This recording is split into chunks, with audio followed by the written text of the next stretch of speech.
所以气候变迁其实我们觉得应该很快的就在谈叫做 public health，我们会面临的我们越来越多不知名的 virus， 你看从 SARS 禽流感、猪流感到 COVID，那 COVID 今年看起来是结束了，对，但是我几乎可以预测，再过几年又会有一个我们所不知道的病毒来，我们对它就是完全没有任何抵抗力，所以这个才是我们大家在谈气候变迁，其实要谈的，它的复杂度远比大家想象的还要更多。那现在很快的，因为海平面上升、土壤盐化，对，你今天能种的物种，再过5年、再过10年就没有办法再种起来了。那是跟粮食有关。这是粮食，我们台湾粮食自给率只有3成，一直都不高。我们把种粮食的地方全部拿去种电去了。好，再过不久，我请问你，那我们要吃什么？还有，世界银行在20年前就讲，现在世界的粮仓在哪？世界的粮仓，乌克兰，对，在打仗。Russia， 美国、Australia， 中国、中南半岛，这是世界粮仓。20年前，世界银行就讲，我们刚刚讲的这些地方，包括一部分的台湾，慢慢在沙漠化了。还有一部分的台湾呢？一部分，其实现在的粮仓，未来的粮仓在哪儿？知道吗？西伯利亚、加拿大的北部、北极圈。就是说，这个整个的这个，因为全球暖化，所以那地方变暖和了。是。然后未来的我们这边慢慢沙漠化了。所以未来种粮食是在北极圈附近。我现在要请问你，那边根本没有住人，谁去那个地方种粮食来养活全世界的人？它是一个非常复杂的国际政治问题。当你在讲全球暖化了，基本上是地球基本上1半以上的人口都会碰到。2050年有一个数字叫做气候难民。对对对，12亿人。哎呦，好可怕哟！12亿人，我请问你，哪一个国家有能力接收12亿的气候难民？这12亿人里面包括一部分甚至一大部分的台湾人啊，连台湾人。当然，因为我们在沙漠化了。然后你就想嘛，你刚今天的命题，海平面万一上升1公尺啊，对的，它会压的地壳，对对对，会不会有地震？这个可以在科学上来探讨。可是当你海平面上升1米的时候，事实上整个台北盆地，我仅觉得我们西部沿海还能住人吗？还能种粮食吗？那这些都是什么时候会发生？不知道。10年、20年之内会不会发生？应该会。10年、20年之内就会慢慢在增高，一定会。可是我们现在很 worry 的是什么，知道吗？俄乌战争把整个欧盟拖进去了。战争是最大的碳足迹。我们今天做了所有的事情，希望把二氧化碳降下来，结果战争一打下去，什么都没了。我们在讨论战争有很多面向的，还真没想过最高的碳足迹这件事情。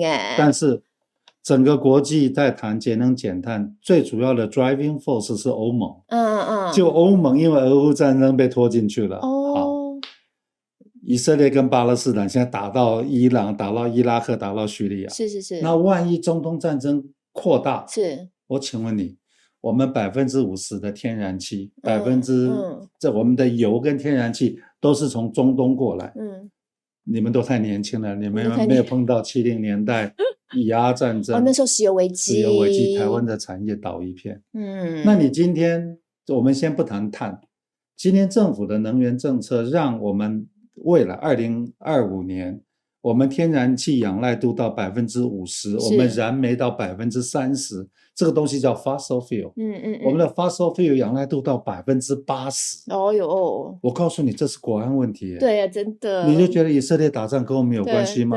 对。我告诉你，以色列打仗非常有关系。这世界游戏规则已经变了。我们在2030年照这样混下去，我们要被课8000亿的碳税。好可怕哟！你觉得我们来得及吗？根本来不及的。所以你觉得台积电去德国、去日本，因为他去干嘛？他要分担风险。对，分担风险。然后中小企业是一定走，非走不可，因为台电的电等于彰电。我们的低碳电力太少了，世界排名第132名。我们低碳电力16.4%，什么叫低碳？绿电加核电。对。然后明年要把核电关掉。对啊。我们低碳电力剩下10，什么意思？台电的电等于彰电，你只要用了台电的1度电，你的 ESG 报告就写不出来，你写不出来，上市公司根本不跟你做生意，所以大型企业一定跑掉，中小企业倒掉，好可怕哟。所以台湾到了最后就真的不缺电了，实际上大企业都要跑了，不跑不行。ECFA、RCEP、碳、能源、水，完了，这个我就 game is over，就没有什么好再谈的，因为今天在谈的是国际的游戏规则。下一个问题，下一个不确定性是什么，知道吗？11月美国总统到底是谁？对。美国总统万一选上的是川普，我告诉你，川普不承认有气候变迁，没错，所以他游戏规则绝对不玩。我记得川普在当美国总统的时候，我们到美国联邦政府开会，大会主席讲什么知道吗？第一句话，我们的国家不承认有气候变迁。也讲得很直白，就直接讲白了，你们待会儿开会这几个字不要提。好，那假如 Trump 当选美国总统，就告诉大家，全世界节能减碳都不要提，都不要提。那你觉得那这样子人类气候这个变化的速度会越来越快？因为3大二氧化碳排放国嘛，第一名可能是美国，可能是中国大陆，就反正一个中国，一个美国，一个印度，印度根本不可能，对啊，它人口多，而且它现在正在发展，它绝对不可能降下来。好，那假如美国不玩，那我请问你，那中国要不要玩？中国假如说我也不玩了，那我们还在玩什么？哎呦，所以这真的是一个好大的题目。它是一个远超过这个所有的国际政治能处理的问题，因为它的复杂度太大了，对，它牵扯到太大了利益，对，它牵扯到太大了利益。台湾中华民国从2000年到现在已经没有做中期规划了，不要说长期规划，我们连中期规划都不做了。为什么？每4年选一次举，对，所有的政府、所有的政策就是3年，我们从来没有做长期规划。我请问你，大家今天一直讲护国神山，护国神山谁留下来的？蒋经国总统时代留下来的，30年前都在讲李国鼎那个时候那些前辈给我们留下来了，那我们要问自己啊，我们留给后代什么？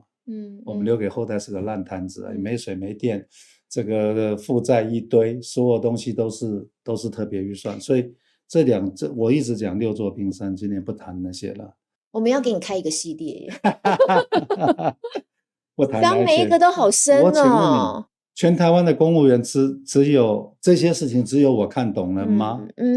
你只要在政府服务过，你真的这个专心留意台湾的政治，这些事情是 common sense。那为什么只有我在讲话？所以我记得不晓得是真的还是假的。我的过去的老同事就有一天跟我讲，他说蔡总统有一天有点不高兴，他说全台湾就他一个专家了吗？为什么你们不出来跟他辩论？你知道我的以前的同事讲什么？他说我们老师讲的都是对的，我们怎么跟他辩论？就是说今天整个台湾的寒蝉效应，我刚刚听到一个新闻，在这个来的车上听到了，听说了台电说，我们明年不会缺电，我们火力发电要用到80%。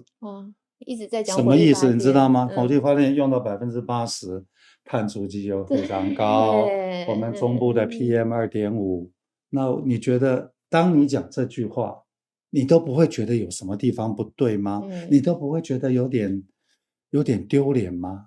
今天内阁也组起来，520就要上任了。对，从头到尾我没有听到2个字叫核能。你根本连碰都不敢碰。我请问你，但是民间已经有很多声音了。日本是311的受灾国，核电20%。全世界哈。2050年，全世界包括欧盟对核电的仰赖度是10.5%。台湾核电厂没有关掉前，我们已经达标了。